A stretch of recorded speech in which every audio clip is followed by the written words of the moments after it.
We're good. Coaches, welcome back. Episode 19 of the Counterculture Podcast. We are joined by my guy, Coach Kyle Jolly, tonight. Coach, we appreciate you coming on and talking with us. Coach Tatum, how we doing tonight? Man, chilling, living life. We just talked about off air, getting back into it after being off the dead period. Now we're going mid of the week. Tomorrow, 7-on-7s, and we get right back on the dead period. So it's kind of an up and down right before the season gets started, but loving every day, man, especially since it's the summer. Yeah, fact. Jolly, how about you? How's everything? I'm good, man. I'm blessed. Just trying to live every day the best I can. Hang out and do a little daddy daycare right now, big dog. Love it. Yeah, we couldn't even go outside today for practice. Too hot. We were in the black, so we finished at 7. We were in the black until 6:45, I think. So you're just in the gym? Gym and the whiteboard. But I mean, that's the thing too. And Jolly, I don't know how it was like when you were in Florida, but here the last 2 years, and Tatum, you may know if it's been longer than that. The last 2 years we have a dead period for 4th of July, and then we have this week where we can practice, and then we have a dead period next week. So it's just like it's gotten to the point where I know some schools like in our area aren't even practicing this week. And just telling everybody, like, take your vacations over these 3 weeks. So I don't know. I mean, it's been tough for us, especially because really up until today we've been able to practice no problem, haven't had any issues, and we practice in the evening.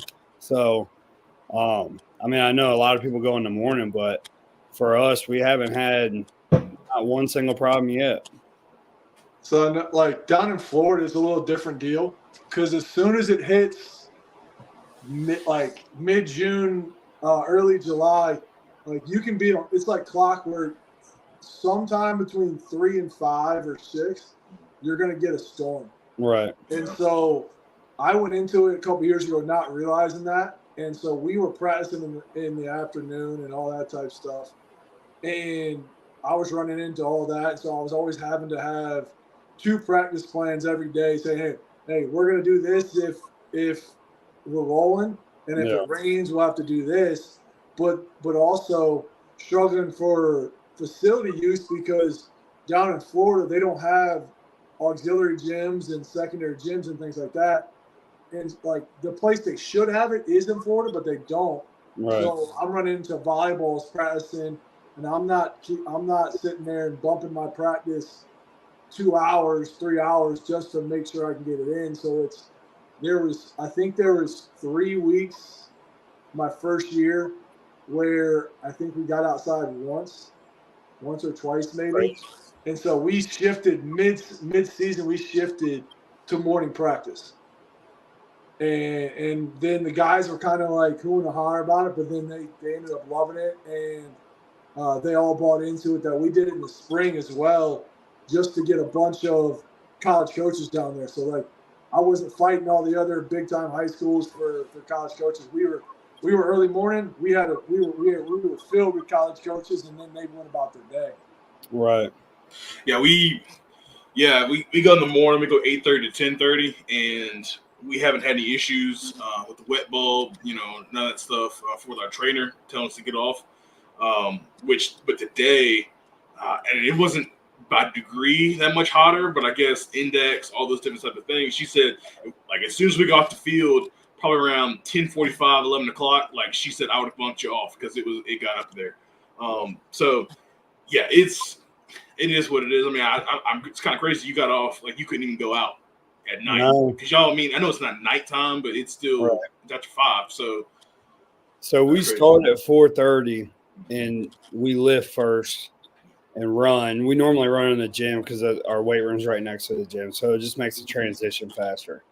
And I mean, there was a time, I think it was like 2 or 3 weeks ago, where it worked out because we got a storm that popped up.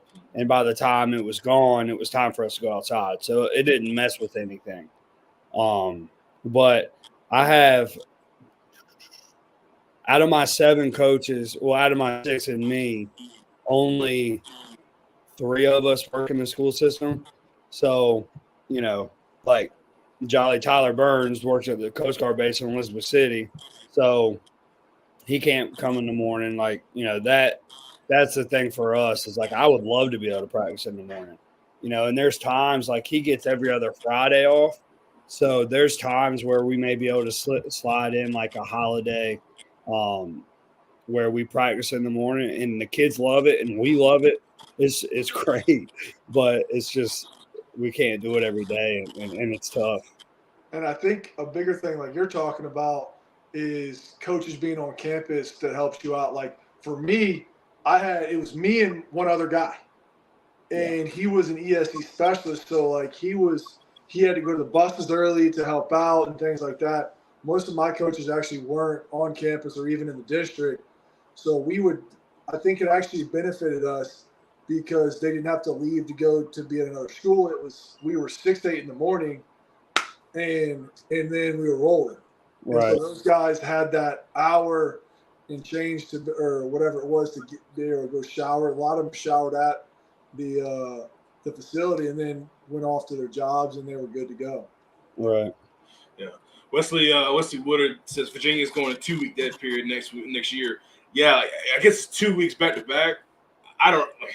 Maybe that's better than a off on off like we have right now, because they're gonna take the 4th of July off, which makes sense, right. And then we have the state whatever convention, if you want to call it that. Where you get your coaching card. That's the only thing I care about. So like, and then that week's off, but I don't think you need that as a whole dead period. Like, I mean, coaches probably won't go to no one's going to the whole week anyway. Right. Like I'm going Wednesday. Don't have to anymore. Yeah, I'm going Wednesday. I'm gonna go see some coaches. I'm gonna get my card. And I'm gonna go home. So I don't know why we have to have a whole week off. But I mean, can we not have one in June? Like break it up a little bit. I mean, there's got to be a better way. Tatum, correct me if I'm wrong. I think 2 years ago, my first year back, we had it back-to-back weeks, didn't we? I think it was.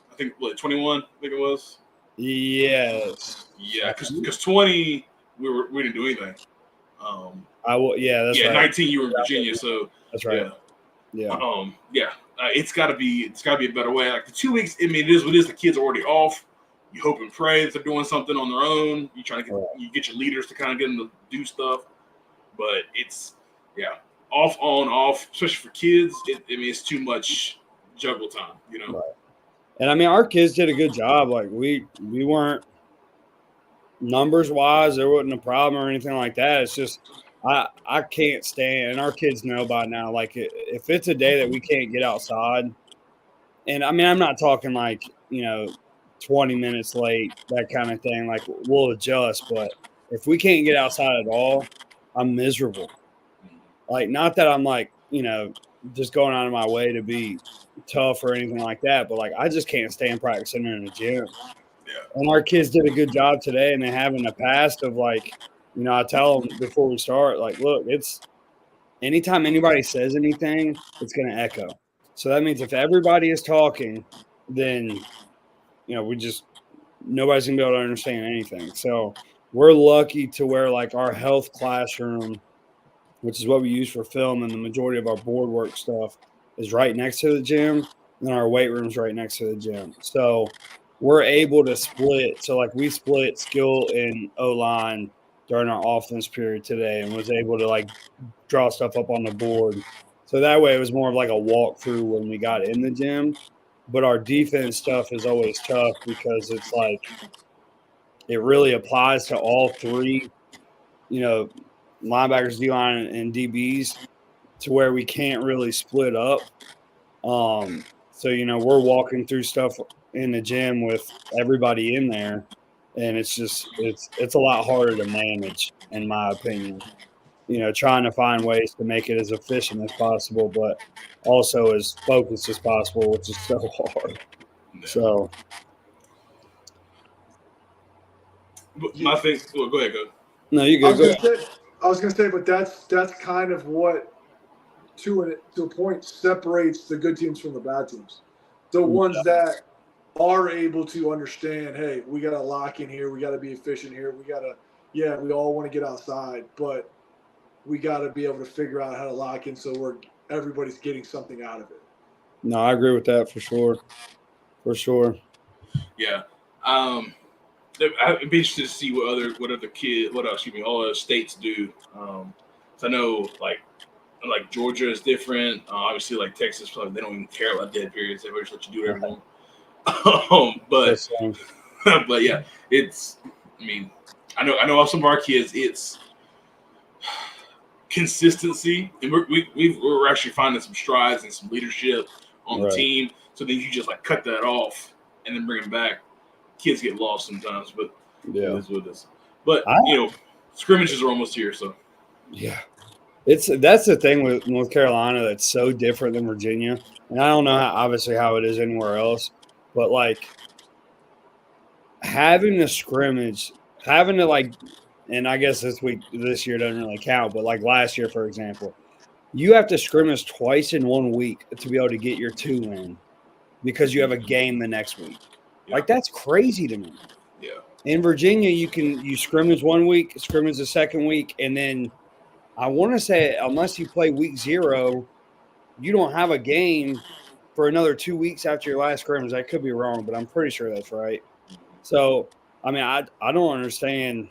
To me, that's like on the verge of being a safety issue.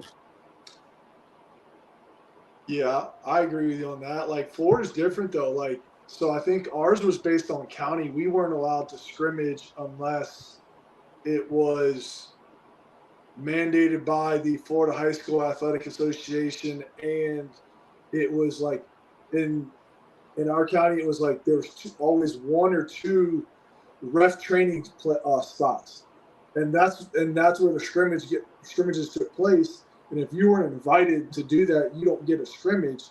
Now, Oh, wow. we're different because we actually have a preseason game.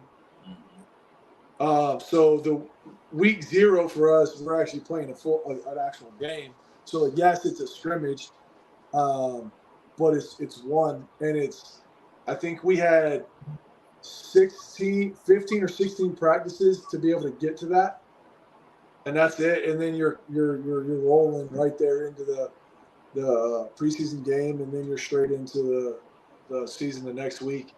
And our school starts so early that it was like I think 4 days of practice without school. Wow. That's a Like great deal. Yeah, it's kind of different, but. And the thing about the scrimmages, Rat, like you said, like you better hopefully one doesn't get stormed out because Right. you're not getting it in. Like you're Right. scrambling to find something. That happened to us a couple of times when I was Northrop Wayne. Like we would have like 2 scrimmages set up, and then one would get rained out, and then you're down to 1. Other people had 2, which I know scrimmages are what it is. It's just more of an evaluation time that I think is valuable for our own eyes as coaches. So Yeah, I'm not going to say who it was, but the team that we were scrimmaging last year bailed the day before. Yeah. So, you should throw it out there, dog. Don't even go full punch. Just throw it out there, bro. I'm not going to say who it was.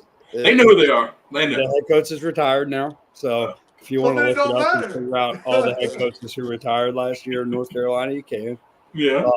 But yeah, I mean, it's that part of it is difficult too, because even 2 years ago, my first year back, we had one get stormed out, and we were playing it. We weren't. We were playing it. We weren't. We haven't had a home scrimmage, and this is going to be our 3rd year of not having a home scrimmage.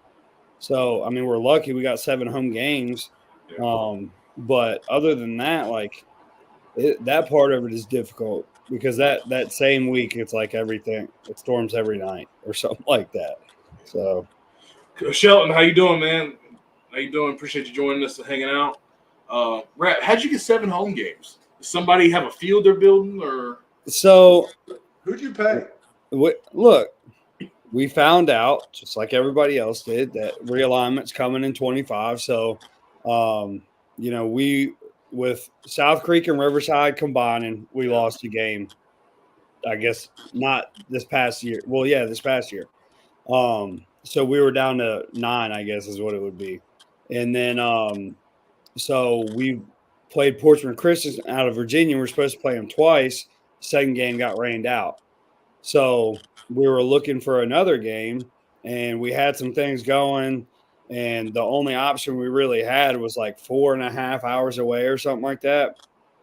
And the AD was just like, look, if we can find something, let's find something that's closer. So I kept looking and whatever, and we just had a team out of the blue email me asking if we needed any games, and they said they would come to us. So, I mean, I wasn't worried about 25, 26 season because everything's going to change. So we were just like, look, 7 home games, let's do it. I told my AD, I said, if we ask for anything, we better get it because we're making all kinds of money.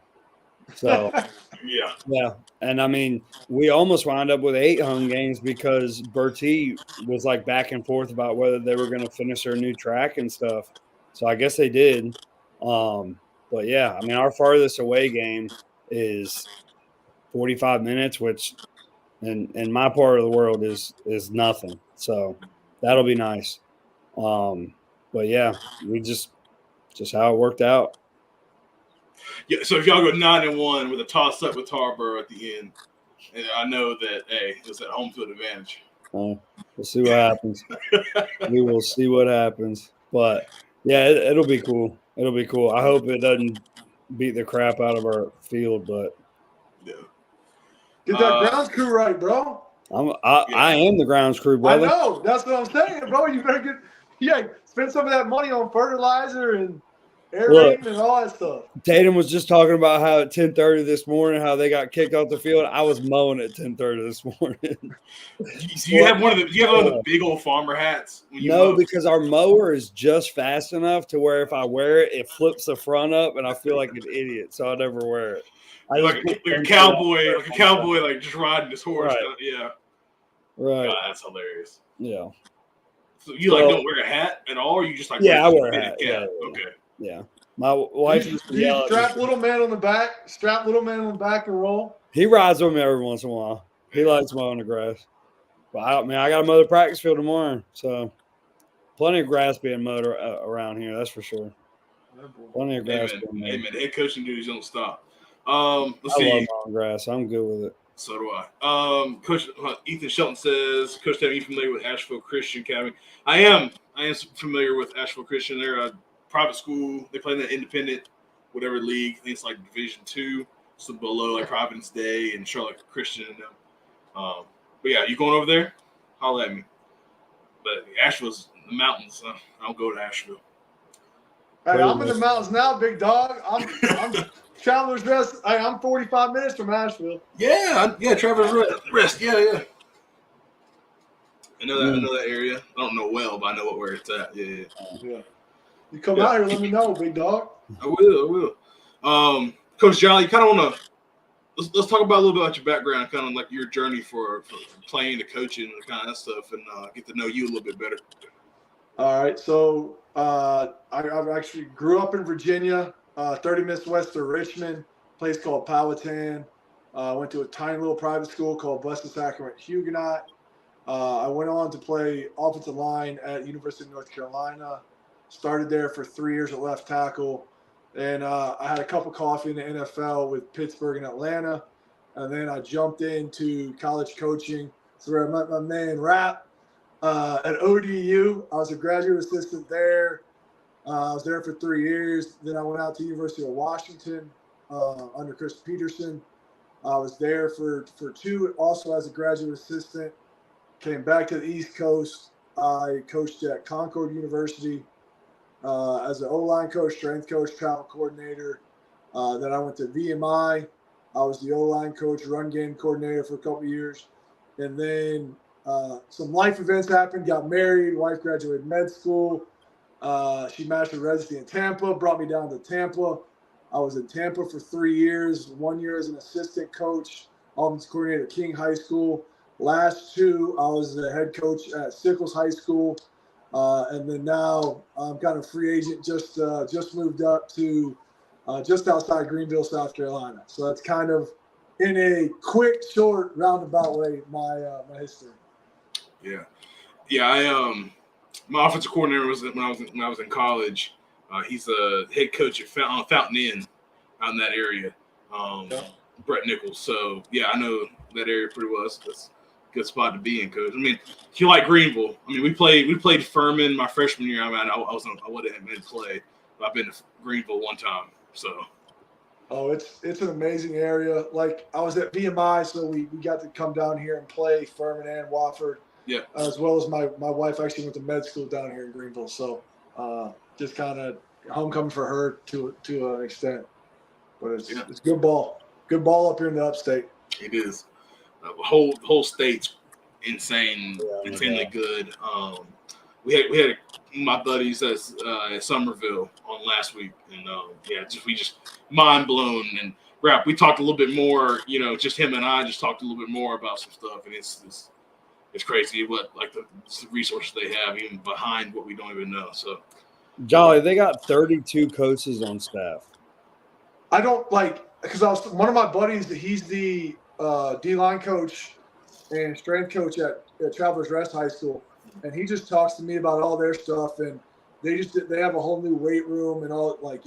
It's mind blowing what they have, just compared to what I was dealing with and the resources in Florida. You would think they would pay for some stuff, but we had a converted classroom that became a weight room, and just based off, we had 6 stipend positions, and that's if we had a JV team, and it cuts down to 3 if you don't have a JV team. And what they were paying is crazy. Yeah. It's bad, but I mean, I don't know if we had more than 32 kids on the team my first year here. I'm being dead serious. I couldn't imagine. Yeah. I was telling Honeycutt, my head coach, this today, and I was like, we were talking about numbers in the summer and all that stuff because we had great numbers, stuff like that. And he was at South Davidson, which is a 1A, and they have very similar numbers to the RAP. And I was at North Rowan, we did as well. And so I was like, dude, our kids are so spread out through the summer, where they're playing travel baseball, basketball, just sitting at the house, going on vacation, whatever it is. They're so thin. I remember 1 week we had 4 to 5 kids every day, and but we knew we have a whole team. There's 30 to 40 kids we know we're going to have, but none of them are here. And it's not because they weren't hard workers. It's because 85% of them are all doing something else. Yeah. So fighting that battle to be hey, prioritize us, then go do the other. We finally broke through that, but I remember that first year was 4 or 5 kids, and it was oh my god. But then obviously as it gets into going and you get into late June and then into July, everybody shows up. But yeah, I mean, 1A numbers ain't no joke. Yeah. I mean, we've been, like I said, we've had anywhere between, I'd say 37 to 45 every day. There hasn't been a day that we've been man, we can't do team, or we can't do, whatever. So that's been nice. And I mean, all of our, quote unquote core guys have been here. So that's been good too. We're voting for our 3 last captains tomorrow. So that'll be interesting to see, but, it'll be interesting next year. Just because we have spring ball is going to be very interesting because everybody plays baseball or runs track.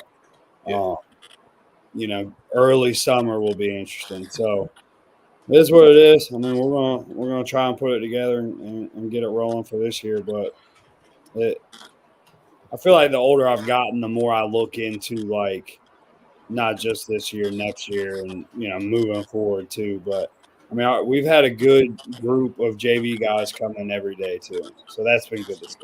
Thank you. So you brought up a good point though. You brought up a good question. So you talked about your guys voting for captains and you're letting them vote this early. Yeah. Are you both you guys hey, vote for captains and they're talking about voting this early, or are you hey, let coach kind of appoint them, or wait for a couple games in the season to truly vote and see where it truly does lie? Tatum, you can answer first if you want. So we've done in the past. We've done like coach vote. We kind of gauge through leadership through the summer, and then what they've done in the spring, stuff like that. And we've also had player vote. I've kind of, me personally, what I've done when I was like a JV head coach, what I did just for my captains, I had two guys that I knew they were everything you needed in players on your team. They were leaders. They held the standard. They were at everything. They were very vocal. They did the right thing. So I had two guys like, hey, those are my always captains. And then I rotated guys throughout the week, like, hey, how's the week of practice? Who else showed like they were stepping up, stuff like that. And then I would rotate the extra two. So a couple four-man captains with two on rotation every week. Kind of like it helped. I know some people do like a practice player who gets to be honorary captain, stuff like that. It was kind of like that, but it was kind of who does well during the week, and you kind of reward them for that. So I kind of like that. If you have two guys that are just the cornerstones of your program, kind of make those like, hey, you're established, and you obviously can lose that, but you hope that doesn't happen. But you're established, you're the two captains, and then kind of rotate the other two. And usually it's seniors or whoever is a leader on your team. So that's kind of what I do. Yeah. So for us, I don't force the captain thing. And I guess what I mean by that is my first year back, we didn't have any leadership. The culture of the program is very, very bad. And we didn't have captains. So like coin toss came, I may send one kid out or I'll just go out. And we never did the coin toss with the kids when we were at home, at least. Away games, I may send one or two kind of thing. Last year, we started doing it because we had very clear, in my opinion, kids that were captains. So we voted. It was the end of June is when we voted last year, and the only kids that get a vote are kids with perfect attendance. So we did that, and I felt like it established our leadership early, to where the kids kind of knew. When this kid speaks, he's not just speaking, what I mean? Like he's a captain. And then this year, we voted at the end of spring ball it was going to be two, but it wound up only being one because we didn't have, well, let me go back. The kids vote when we have captains, the kids vote, but I give them a piece of paper with up to like 8 names on it. So it allows me to be able to say, like, okay, this is the direction that I want you to go in. But at the same time, like, it's still your choice. So we gave them the paper with, I don't remember how many names it was at the end of the spring. But right before we voted, something happened with a couple of kids that were on the list. So we changed the vote from, it might have been all 4. Anyway, we changed the vote from all 4 or whatever it was to 1. So I was going to tell the kids when we got back from dead period after spring ball who the vote was, but decided to wait until we had all 4. So I like doing it earlier because I think, at this point, at least with us, the kids have a pretty good idea of who's going to speak up and who's going to, take care of business and say things so we don't have to. But at the same time, like, I think tomorrow when we vote, we'll have 2 very clear-cut vocal leaders. And the other 2, I mean, obviously, I don't know. Like, based on the names that I put on the paper, the other 2, in my opinion, are kids who do right, do what we ask them to, not any issues, going to play hard, say yes, sir, that kind of thing.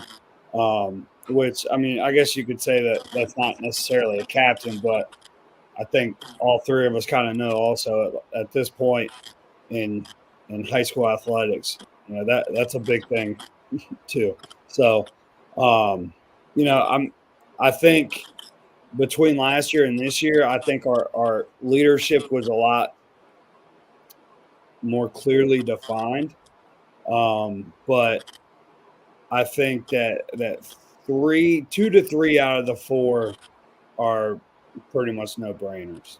So, but yeah, I mean, I give them a piece of paper with names on it that they can vote from. because I want to make sure that they're voting for the right reason and they're voting for the kid for the right reason. And I also give like a speech before we vote. So we'll pass out everything and I'll tell the kids, like, look, this ain't for the kid who bought your lunch yesterday or, gets all the girls or has the most Instagram followers or anything like that. Like, this is who represents our program and what the coaching staff preaches. And, when you look out on Friday night, you want to see somebody like that. They may not be the best player on the team. Obviously, a lot of the time that helps, but I try to make sure that the kids understand like why they're voting for somebody and not just because they're friends with them. Yeah, like how I did is I picked it in spring ball. Mm-hmm. I waited because again we had a spring ball game, so I waited up right till before the game, and I picked it that way. And I had 4 guys, 2 on offense, 2 on defense. But also I picked it because arguably my best player was not going to be the best leader, and I knew the kids would pick him. I knew it, so I was like, I can't do that. I can't allow that to happen. I'm gonna have to pick it, and that's why I went that way with mine. Because I kind of knew who the best leaders would be and things like that. And it was my first year was weird. I had 3 junior captains and 1 senior captain, and then this past year I had 3 seniors and 1 junior. So it kind of flipped it, but I struggled with leadership my entire time there.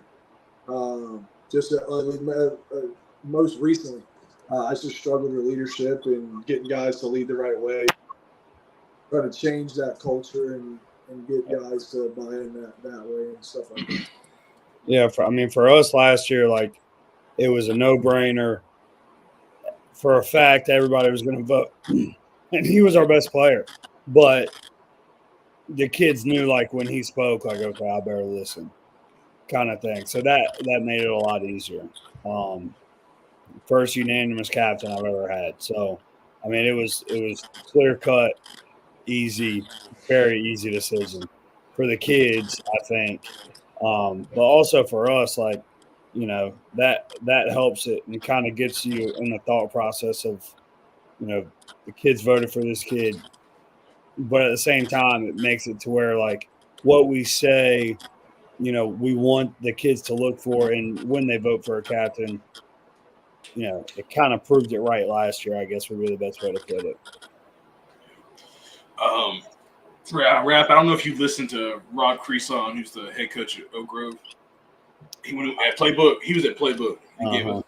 He does what they call the Grizzly games. Well, they're the Grizzlies, but it's like putting kids in groups and teams during the summer and spring and have them compete on points like that, team building. Yeah. And to be a captain for a team because they have like almost 100 kids in their team, so they have to have a lot of teams. So in order to be a captain for that, and I could be wrong, but I believe he does the same thing for the season. But he does. He has like he has candidates, and they have to like come and like give a speech to the team. That's awesome. And like they have to like kind of explain why they want to be a captain, why they want to be like to lead this, and basically advertising for themselves. I like that a little bit because you can if you can get up there, you just kind of like kick around your foot. And, nobody's gonna vote for you. So, but if you can kind of articulate, hey, I want to do this, because now whatever they say, you can hold them accountable to. Right, because they're the ones that are giving you this. I think we can do this. I want to do this. I want to hold myself to this standard. Now, when they're not, you can hold them to that, and then the whole team heard it. Right. And so, yeah, I like that idea a little bit. Obviously, I think it works a little bit better when you have an abundance of players. You could do that when you have you have like 6 guys that are kind of on that list. You kind of know who you want. At that point. So Coach Mills at Dinwiddie in Virginia does something kind of similar to that too. Mm-hmm. I would love to be able to do like the team thing. I think colleges do it a lot too. At least I've seen it. But something like that with all season, I think would be really, really cool. The only thing close that we do is like after the kids vote. So like I'll tell them the following day. So like we'll vote at the end of practice tomorrow. I'll tell them on Thursday, and when I tell them, the kid that gets voted comes up, and I give them a second to talk to the team. So that's always like a really cool thing to see, what they say and stuff like that, because it's never really like, oh well, let's just win kind of thing. Yeah. So that's been something that we've done the last couple. Well, we'll do this year, obviously, and last year is like letting the kids address the captains address the team for the first time. So, Do you prep the guys that are get named captains so they can kind of think about it through the workout, or is it just off the cuff? Like they're going to catch some of them like deer in headlights. Oh crap! Yeah. The only thing that we do, so like I'll say all four of their names, and then I'll call them up one by one and let them talk to them. So I mean, I guess like we have 2 returning captains right now, who one of them already got picked, and I'm sure the other one will tomorrow. So I guess they know because they've already been a captain. But as far as the other 2 that we vote for, nobody else is a returner. When we had 2 seniors last year and 2 juniors. So, but yeah, I don't say nothing. The whole team. I mean, the coaches. Actually, I don't even know if I tell the coaches who got voted.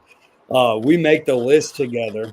So, like tonight after practice, we went through and picked I think we have 6 because we're voting for 3. We picked 6 names, and then everybody kind of finds out at the same time. So, yeah, I know Joe DeVidio, a buddy of mine. He did a spring into. I think he's still doing it right now in the summer, like the team stuff. We did it last year at Walkertown, and it was. I mean, we had all types of events. Like instead of having like a county fair, something like that, we would have just competition drills. Yeah. Where teams would go against teams and you would get points, and Mills kept up with all this stuff. So he would assign points to all that stuff. And then as well, we tied it in with the fundraiser. So if you got your emails in, it wasn't like how much money you raised, but it was just doing your part. Did you share it? Did you get your emails in? All that stuff. But each coach had a group of kids. So like you had obviously your position group, and you had your group of kids it was completely random. Like he tried to make it as even as possible. And you kind of each coach had to be like, hey, this is my group of whatever 9, 10, whatever it is. You kind of have to keep in charge of those guys. Hey, get your emails done. Like you got to motivate those guys to do well in the competition. So I think it really, really worked with team competition and bonding and all that kind of stuff, and things that I kind of liked. Yeah, that would definitely be a good deal. We do competition Wednesday, but the teams change every week. Like we'll do, like the first week it'll always be like older kids, and then we got to where the week before dead period, the last one, we had all freshmen be captains, so that was funny too. But yeah, I mean, it would be cool to be able to have. And I think, like, obviously college, it's mandatory to come to all season workouts, so it would be a lot easier. But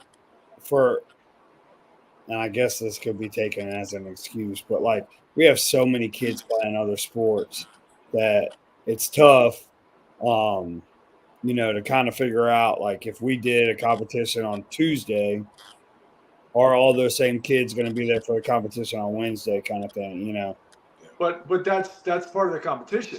Yeah. Getting your team members to come to practice to get those points. True. So if they're not there, they don't get any points, and the other people at least get 1 point for being there. Yeah. I don't know if you could take time away from practice during camp to do that stuff. I mean, you can make your drills and your whether it be indie or group or any type of thing you're doing in camp competition based, right? I don't know if like, hey, this set of time we're going to be straight competition. If you do conditioning, maybe do it then.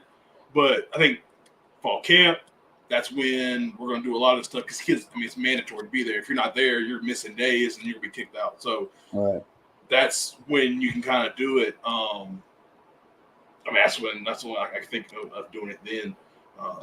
So when I was at Washington, I know it's different because college, but that's when they had his Husky Olympics, and it was a bunch of different non-football related challenges and things like that. It was, again, they had the entire day to get stuff done, so it's a little different there. But you would see some crazy stuff where it'd be like a talent show, it'd be soccer, it would be dunk contest, like a bunch of different types of stuff. It's cool, but again, it's college, so it's a completely different animal. Rap, I was going to ask you, do you do like, I mean, or because y'all ever done a talent show? Would it be like in high school? Because I've been to some places and we were supposed to do it last year, but we didn't. And I hate that we didn't because the kids were hyped for it. But a talent show is always a good time to end camp right before you get into like your first week. You know, this year we're doing a 3-day. It's not overnight, but we're doing a 3-day, like all day thing, the 8th, 9th, and 10th in August. And there's one day that I need one thing to do. So we're definitely going to do a talent show. But here's the thing. So what you should, like, if you can find time, that's when you sit there and get them to have teams, and you have three full days. You just find like 10 minutes here, 10 minutes there, small little competitions, and then the talent show is the final competition, and somebody gets something at the end of it. Yeah, we've done dodgeball. We've done dodgeball tournaments with the kids. The winning team got to play against the coaching staff. I don't want to see you play dodgeball. I'm telling you this, the coaches won. That's all I'm going to say. You need some better athletes, dude. So if you're winning. We did dodgeball. We were going to do 3-on-3 basketball, but we didn't. I can't remember what happened. And then we did – the worst one that we did is I made a stack of 8 45-pound plates. And it was like a team. I can't remember how many people were on the team, but our practice field was 100 yards. So they had to put a plate every 20 yards, and then somebody else had to bring them back. So that was one that the kids were just absolutely cooked. But a lot, like I said, I tell them after all of them, is that helping you be a football player? No, but I want to see how you compete. Yeah. You know, and the teams that lose run, and I tell them the whole time they're running that losing sucks and we don't want to lose. Pays to win, dude. Pays to win. And our kids know they don't sit on the practice field, they don't sit on the gator, they don't do any of that stuff. But if they win competition Wednesday, they can do all of it. So they go sit on their butt on the practice field or go sit on the back of the gator and drink water while everybody else runs. I love that. So I love the plate idea too, the running. Because a lot of guys, I can see a lot of guys being like, "Oh, this is easy," and then they're getting to like the first like 4, and then it's like that the last couple, they're just like dragging. Yeah. Yeah. It was a good one too, because like I would tell them, like, when you bring them back, they got to be stacked up exactly how they were. So if you put one on and if the whole stack falls over, you got to take them all back and fix it. So, yeah, that part is always interesting. And I give them, like, I'll explain what we're doing, and I'll give them 5 minutes to talk with their team to decide how they're going to do it. So walking around and listening to that is always funny too. Just like how the kids are trying to figure out, like, who's going to do what, or, whatever. We had last year, we had some guys, they want to do a skit. They want to do impersonations of the coaches. It was going to be like, and obviously they're joking it like all the whole like 2 weeks, like kind of giving us little snippets of here and there. And it would have been so good, but we just didn't. We ran out of time. Like, yeah, because that day we were going to do it. We had a midnight madness, so practice up to midnight. Hit. They wouldn't go to sleep, which we should have done it then because they weren't going to sleep. But they go to like 6 a.m. Then we had a fundraiser. Then we had a photo shoot, like media day, and it ran out of time. But that would have been a great time to do. Yeah. Rap, do you remember Halloween's? That we Yes. had Adam Flanders went in my office and grabbed my hat, my whistle, Loved my jacket, my cleats. it. Absolutely loved it. He painted on a little goatee too back in the day. Just when they started talking like me, it was hilarious. Kids would always dress up like Coach D and all that. Oh yeah. Yeah, Yeah. we're gonna have to do a talent show. It's gonna be awesome. We had one time offensive line all sang "Burned" by Usher. Like it was acapella, and some of them could sing, but the majority could not. So yeah, That's that what was, makes it better, though. Yeah, right. When they think Yeah. they can sing but they can't, that's Yeah. the best part. Yeah, So we you didn't film it. We didn't film it because we wanted them just to be able to let loose and just be crazy. So I wish I could have snuck a video because that'd have been awesome. But yeah, we're like, hey, just do whatever. As long as it's not insane, you're not hurting anybody. Go for it. And so they did. Like they do I've it- been a part of one. I've seen a few, but like I've only been a part of one as a player. But it was in the NFL, and obviously those things get crazy. They get really funny. Yeah. You get booed, and you get paper and all this other stuff thrown at you if you suck. And Yeah. oh yeah. Is it by like position group? Or For that, how do y'all do it? up there, Say what? you saying up there? No, just anywhere. Like, how is the talent show done? Some So places if you're doing it when we did it in college, like when I was part of UW, it was your team did it, and then like just in the NFL, it was just okay. You're a part of this kid. You're going to be a part of this one, and then this one, and this one, and kind of do it that way. And then actually, we did have one my freshman year in college, and it was just everybody had to be a part of it. And so, like, we got a couple guys together. Now, it was like a couple of linemen, a couple other position guys, and they kind of just jumped in together and did it.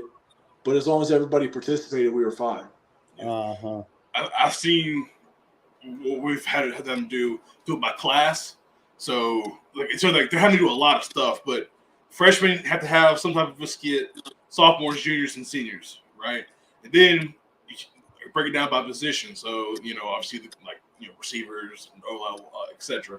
And then they can pick up like whoever they want. So like you're a linebacker and he's a DB, but y'all are boys and y'all think you're funny, y'all can get together and y'all can do it. Right. So because it's usually finding skits for them to do is the issue. So just be like, hey, y'all go and just figure it out. We can have it as many as time allows, and then kind of just roll with it. So yeah, we might have to do something like that. Yeah. There's gonna be so many guys that come at you. It's gonna be hilarious. Oh, I know. Yeah. And the head coach is always free game. Like it's Yeah, I'll always, wear it. Like it's part of the fun. yeah. Part of the fun. I think it'll be it would be very funny because I think a lot of our kids would like maybe be like super shy at the beginning, but then they would probably enjoy it. So Yeah, I mean they're in there with their boys and they're going to get roasted regardless. So Yeah. right. That's Yeah. awesome. Yeah, I like that idea. and then kind of closes out the summer, and then the new schedule we're now we're actually going to be in school now, so it's not like they're welcoming school in, so they'll still be in school by the time campus is almost over. So, but yeah, they'll get ready for a game. When do y'all go back? So our teacher work days are like August 7th, something like that. Wow. And then that next week. So yeah, by the time our scrimmages. Yeah. Our first day is September 1st. Golly. The first day of school. Yeah. Which I'm doesn't- waiting for that, dude. because we have the first and then the second we have off, and then I don't know. I might have read the calendar wrong, but I'm pretty sure. That would be awful. Because what time? Did y'all always go back that late, or is it this year? Last year, I don't remember. I thought that we were back by like the end of like the week before. What holiday is that? Labor Day? Yeah, Labor Day. Yeah. The week before Labor Day, I want to say last year. I don't know. Well, when do you finish? This past year, we were out. May 31st was our last day.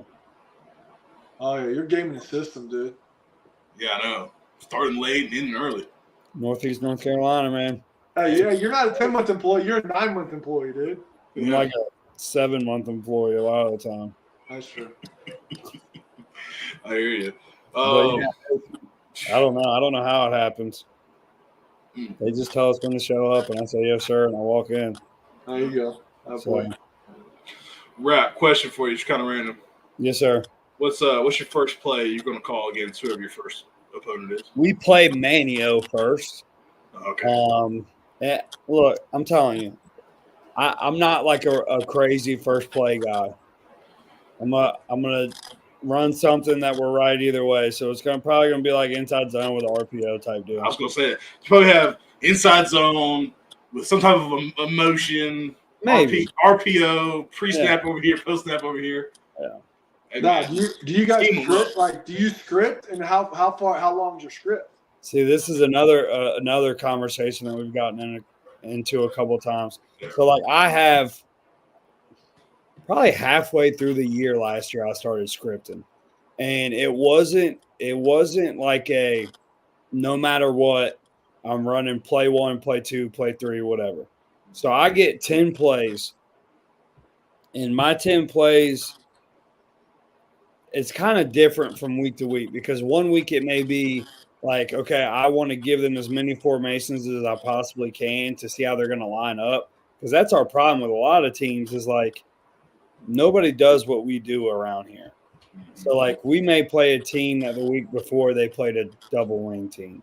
And then the week before that they played a wing T team. So it's really hard to see how people are going to line up to us. So that first, like, I don't know if we scored on the first drive of a game since I've been at McCormick's because there's so much of like trying to figure out how everybody's going to line up and then what we like and then kind of make adjustments off of that. So, you know, I have 10 plays that I want to make sure that we run. Now, like we got our second round game last year, we got to, I don't know, we were like inside the 5 on like the 4th or 5th play. And I think the next play I had was like 4 verts or something like that. I'm just like, okay, obviously we're not going to run that on the goal line. So, you know, it would just kind of go down to the next play that I felt like was good. That obviously was more directed towards where we were on the field. But for me, the script is more of a reminder versus this is exactly how I'm going to call the plays. And again, specific things is big for me too. Is like on my call sheet, I have my favorite 3 to 5 plays out of each formation based on how the defense typically lines up. And then a lot of that time I'm confirming, you know, what I'm seeing as we're going. Yeah. And so for me, it was kind of different. I didn't necessarily script it. I kind of knew what I wanted. And I had my stuff written at the bottom. Hey, just make sure we get to this, this, and this. So Right. I knew what I wanted to get to early. And so I made, because again, obviously I'm trying to set some other stuff up. So I made like on that first drive, if it's sustaining, then I'm going to make sure I get to those things. But I'm doing some simple stuff to see how they react early. And I may do, like you're talking about, some formational stuff. Right. See how, like, and I'll try to get as much formation as I am. Okay, I'm going to go 3-by-1, but now I'm going to go 3-by-1 with a nub tied into the boundary. So now I got the 3 speeds to the field. And then it's just about, like, how are they going to react to this motion? Are they going to run with it? Are they going to bump? Are they going to roll? Right. And then kind of, okay, or what are they going to do to nasty splits, or what are they going to do to all this other different type stuff? How they're going to react if I go 2-by-2 bunch and then motion to 3-by-1 and he's flying out, like that type of stuff. I try to get to early just so, hey, now I can say, okay, let's come back to this, and now I know this is part of it's going to be there. Right. I think one thing that I will do this year that I haven't necessarily done consistently in the past is making sure that I'm taking notes. I mean, I always write stuff like in my notebook or whatever, but making sure that I'm writing down stuff that like I need to get back to again. And I mean, we have like the iPads and all that stuff, and it's great. But a lot of the time, like I'll get lost in the flow of the game because I'm a big flow of the game guy too. Like when it comes to calling plays, so that's why I never scripted because I was like, okay, well, if it's P and 10 the first drive of the game, and you know maybe they come out in something we didn't expect them to, or maybe you know we hit inside zone for 45 yards on the next play, that's going to change what I was originally going to call on play 2. So I had never been big into it. So I changed my mindset from like definitely play 1 through 10 to like play 1. And then maybe I'll go to play 3 or, whatever. But it's more of a reminder for me of like, this is what I know based on what I saw we can hit. Let's make sure we do it like within the first 2 to 3 drives of the game. Yeah. Run the dang ball. Says how defense react motion alignments, specific motion formations, any other game plan thing for info based on an opponent. So I had to run and get my sticker. Love it. So he could. So there you go. Run the damn ball. So. Yeah, appreciate him coming on and talking, coming and posting some. I don't have my glass. It's at my brother's house. I have a that cup is sweet. Yeah, but shout out to him. Love his Twitter account. But yeah, same thing. Like script for certain things. What do you want to see? And then kind of reminders. That's what kind of your call sheet is. Hey, I know this was good against them. What I've seen similar opponents do. So make sure I get to that, or just hey, these are our plays. I want to get this kid the ball, getting this touches, call these plays. So that's kind of how it's scripted like that. That's kind of my philosophy on that. Yeah, there you go. Heck yeah, appreciate you, man. But yeah, man, it's coming. Season's almost here, and I don't know. It's almost like Christmas, It's like it's hot Christmas. Yeah, fact. Christmas in July, baby. Christmas in July. Hey, that's what Spurrier says, man. It's talking season. That's right. It's talking season. That's right. The thing for me is like I feel like as I've gotten further into coaching, the anticipation of every season gets more and more. Quarterback GT counters a great football player. Yeah. What Coach Helton said. Finish your thought, but we can talk about that. Yeah, I mean, it's always like, one thing that kind of gets you in the thought process of like, man, this could be really, really good for us. And, I feel like there's always something, there's always something that gets you like very, very excited about the season. So I'm looking forward to it. I feel like we started to find our identity. And I told our kids this before the dead period.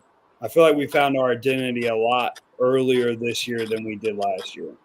On paper, last year in reality, we were more talented, but I think that we were still trying to figure out who was going to be the guy, who was, going to be somebody that we can count on and stuff like that. Like, I feel like at this point in the summer, we are further along from a culture standpoint. We're further along understanding scheme and stuff like that. And I think, going into year 3 probably helps, but, we're more ready to play a game, in my opinion, right now than we were this time last year.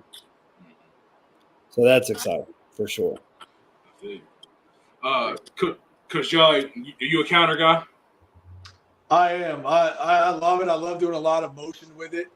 I started getting into some of that return motion where now you're actually handing to the guy, handing to the jet guy coming back behind it and all that type of stuff. So yeah, I definitely love it because you can do so much off of it. You can dress it up and it ends up being simple, but you can dress it up so that it's looking like something completely different and all that type of stuff. So yeah, I'm all about it. Hey, the more I can run my quarterback, the better it is. Yeah.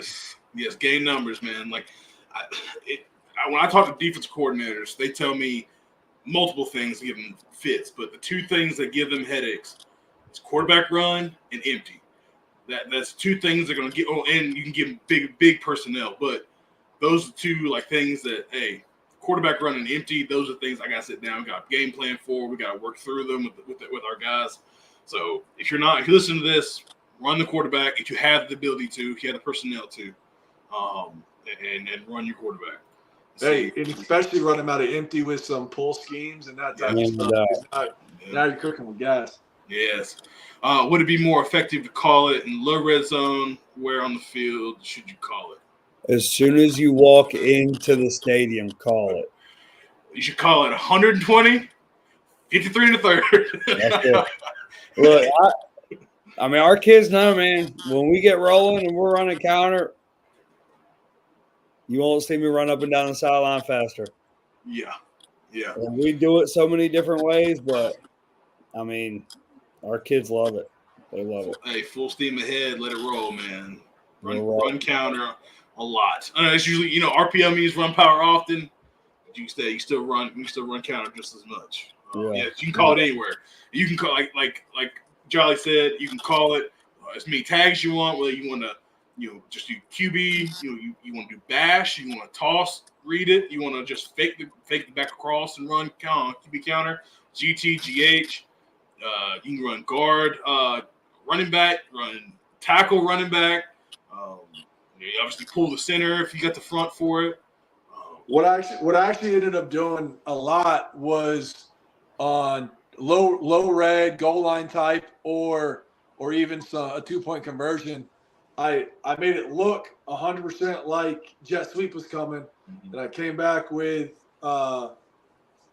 counter opposite where the jet was going, and it just split, and it was easy money.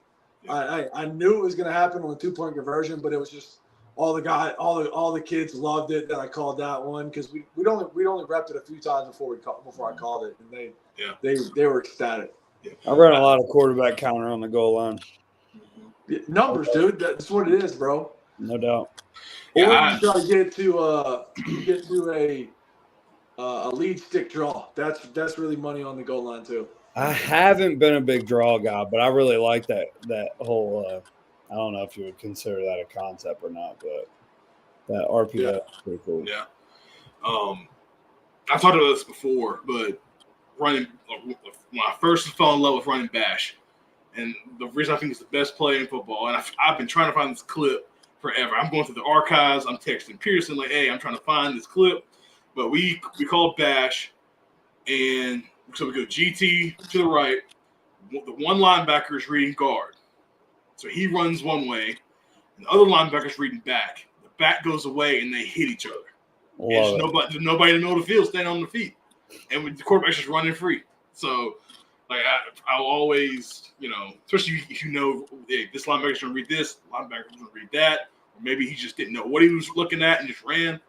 But yeah, they ran into each other, knocked each other on the ground, and that's awesome. Home free. So I think another common misconception with running the quarterback in any scenario, no matter what the play call is, we're a big power read team too. So I think a big misconception about that is people think you have to have a freak athlete back there to be able to run the quarterback. And my kid, he can spin it.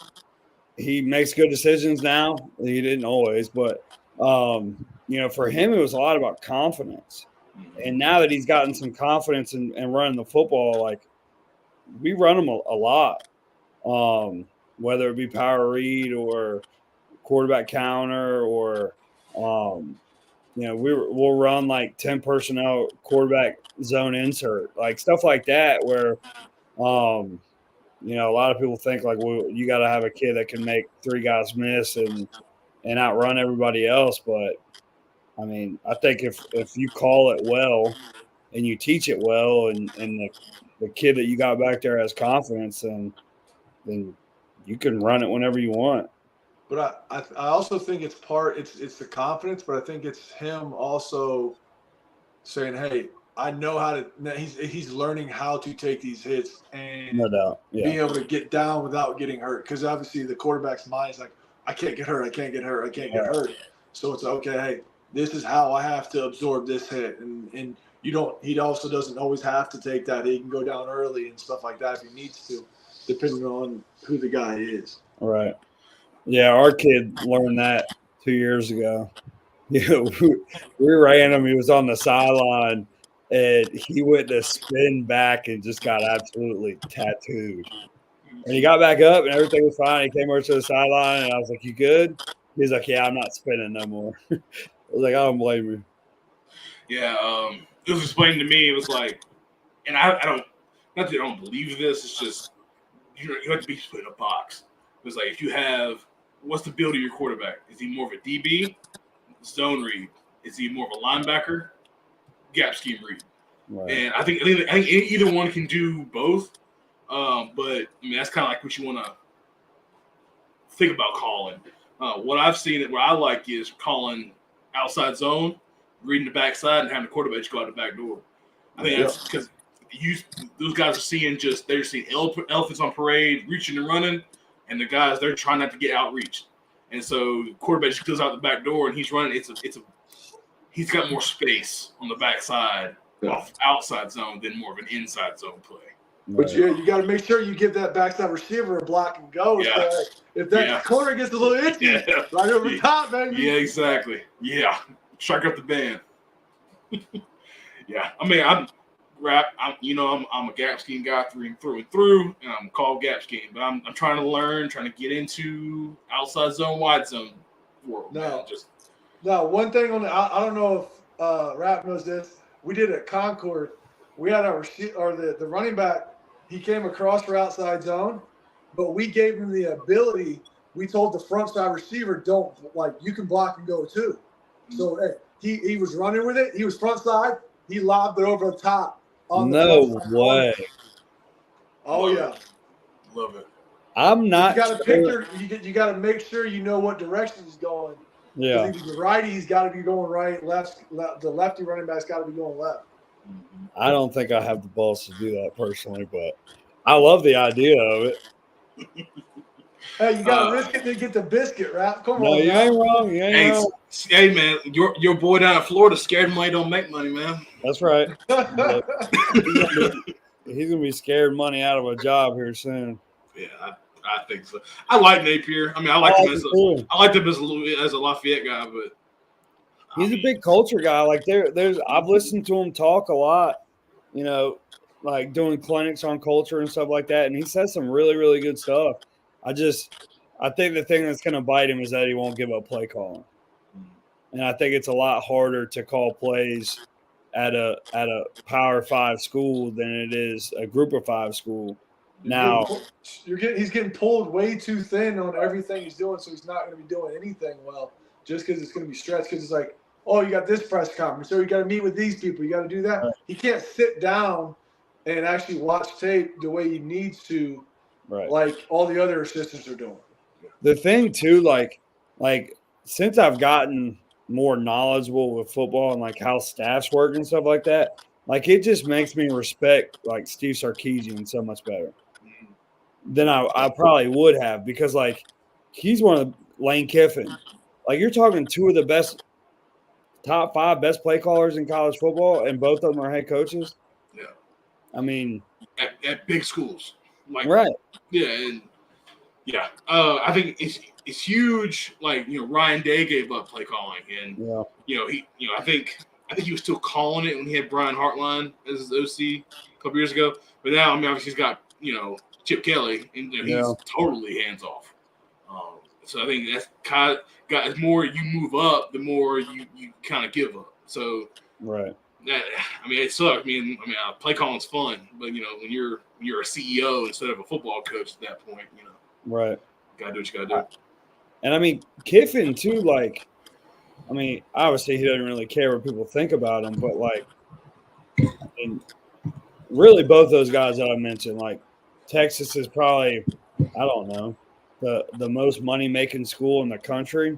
Yeah. When you talk about like their own TV channel and stuff like that. And I mean, I know what's the O-line coach at Texas? Is it Flood? Flood, yep. I mean, I know I think he has the title of OC, but I mean, there's no doubt he was calling the plays on Saturday. Yeah. But even like when God, who was it? Jeff Lebby was with Kiffin. Like, I don't think he was calling plays. I think Kiffin was the whole time. Mm-hmm. Like those guys doing it at that high of a level while doing everything else. And Kiffin probably just says, like, look, I don't care if you fire me or not. Like, I'm going to worry about football during football season. But I mean, that recruiting, meeting with donors, all that stuff, like, I couldn't imagine. Whew. Kiffin's gonna keep it funky anyway, whatever he does. And I love when he calls his own shot and it's just like ball snap. He just sitting over there like touchdown, and it's in the air touchdown. Like he just goes crazy. That's awesome to me. Yeah. If I could only follow one Twitter account for the rest of my life, it would be him. No doubt. But here's the thing: is it actually him doing it, or is it one of those recruiting assistants doing it? I like to think it's him. You'd like to? Hey, I'll let you think that. I don't know if it is or not, but yeah, I feel like he would have to if it wasn't him, he would have to have found somebody that's exactly like what I picture him being. Or he's approving. He's approving reckless and throw up whatever you want. Yeah, basically. He's like, "Hey, coach, is this good to post?" He's like, "Yeah, I like that. Go ahead," and just kind of moves on. Right. Just send it. That's funny. Go ahead. Hey, coach, let's kind of transition to let's go to the question of the week. All right. It's mine, right? Yeah. Pretty sure. Yeah. So, Coach Y'all, we do a question of the week. It's kind of like usually has nothing to do with football or scheme or anything like that. Kind of just getting to know all three of us a little more. And so this week, kind of trying to think about what we're going to talk about. We've talked about what you would do if you weren't a coach. You couldn't coach anymore, stuff like that. But what is a hobby or a skill that you have developed or you like to work with that you like to do outside of work, football, all that type of thing? What's a hobby or a skill? Hobby or skill, man? I don't know, man. I've been involved in football for 32 years, something like that. So I don't know if I got a skill outside of that.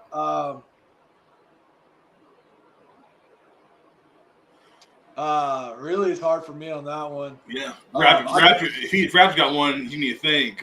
No, I've just kind of I really just love the outdoors. I go up here. I go hiking all the time. We've been here, 2 weeks, and we've already gone hiking and that type of stuff. And when we moved down to Tampa, we bought 2 kayaks, 2 paddle boards, and that type of stuff. So anything outdoors is where I kind of live. And I think my wife's just kind of amplified that even more. So yeah, I just love being outside. Not the crazy I'm going to camp with just my backpack. That's not that type of stuff. Just being the stuff like, hey, I'll go out and I'm coming home for that night. That's my jam. Not the crazy 3-week adventures. Yeah. I mean, for me, I'd say things you like to do as well. Yeah, I mean, I'd say fishing, but I don't fish nearly as much as I used to. Yeah. I don't think that my son is necessarily old. I mean, we've been a couple of times, but it's more like he casts. I'm untangling stuff. He casts, that kind of thing. Yeah. I love playing golf. I'm not very. You're definitely not good though. I know I'm not. Yeah, you're not telling me nothing I don't know. Boat, that kind of thing. Yeah, I mean, same kind of deal as Jolly. I just love being outside. Yeah. Really anything involving outside. So it's kind of funny. I was talking to my father-in-law who loves golf. We were in Texas this past week, and I was like, man, all my coaching buddies all golf, and that's just not me. I think all but one of my head coaches I've worked for golf. Have you ever played a full round of golf? No. 9 holes, nothing. Nope. You need to try it. And pick a weekday or something like that where there's not going to be anybody on the course. Yeah. It's not just it's fun, man. I don't really know how to explain it. It's just fun. You got to bring a pack of balls though, because you're going to be losing. Don't lose them. Yeah. Outside of going to Top Golf or going to driving range or you should putt or something like that. No, I've never played actual round of golf. Never. Yeah. Now, I love playing some mini golf. We played. Tiger Woods has this. It's kind of like Top Golf, but for mini golf. It's called, I saw you post on Instagram. Pop Stroke. Awesome. Pop Stroke. It's actually really dope. It's actually full It's basically mini golf on steroids. It feels like professional out there. friggin' bunkers are insane. Like to get out of it, it's like this tall, and it's a fun time. I mean, you can order food and drinks, they'll bring it to you out there. I mean, so it's like a Top Golf type deal. They're supposed to be bringing one to Charlotte, I think. But yeah, that's as far as golf as I get. Yeah, I probably should. I just didn't grow up in that. My dad didn't play. Like people around me didn't play, so Right. I didn't grow up in it. Yeah, I mean, I played growing up and then kind of got out of it. Like my dad would take me. I didn't play. Yeah. I'd hit the ball every once in a while, kind of thing, and pick up and ride in a cart or whatever. But like when I started working at the golf course in college is when I started playing a lot more. But what you need to do, don't go buy no golf balls. Go to the driving range, get a bucket of balls, and then just dump them all in your bag. Don't hit one. That's what a couple of my friends do. Yeah. I guess for me, just hobbies. I like doing video editing. I love doing that. That's just technical stuff. I've always had a hand at that. I'm a gamer, so next Friday is gonna be very, very big for me. Playing until I'll be 25. I love fishing. I never get to do it. I do love fishing and getting out and doing that stuff. I mean, that's why I like with y'all. I like the outdoors, but I don't like you said, I'm not going camping for 3 weeks. Like I love getting out and coaching football. Like I love mowing the yard and doing yard work, and I love going fishing and just being outside. But yeah, I'm not going backpacking and staying out for weeks. No, not me. We used to go camping for I think it was like the weekend, and that wasn't a bad deal. But the thing is too is like if you went camping right now, you know how miserable it would be when you were trying to sleep. Like you're talking like 80 degrees. It's 82 degrees right now, and it's 9:45 at night. Yeah. I did it once. We went camping on Outer Banks, like right before 4th of July, and I'll never do it again. Like we had an A-frame and all that. Like no. Yeah, I can't do it. Like I'll walk by the thermostat when I go downstairs to go to bed, turn it down to 67, and then go to bed. Like if it ain't somewhere close to that, I just can't do it. Can't sleep. Same thing. I had to sleep cold. And I had to have a fan running. It's just my mind. Well, my mind won't turn off if I don't have a fan running.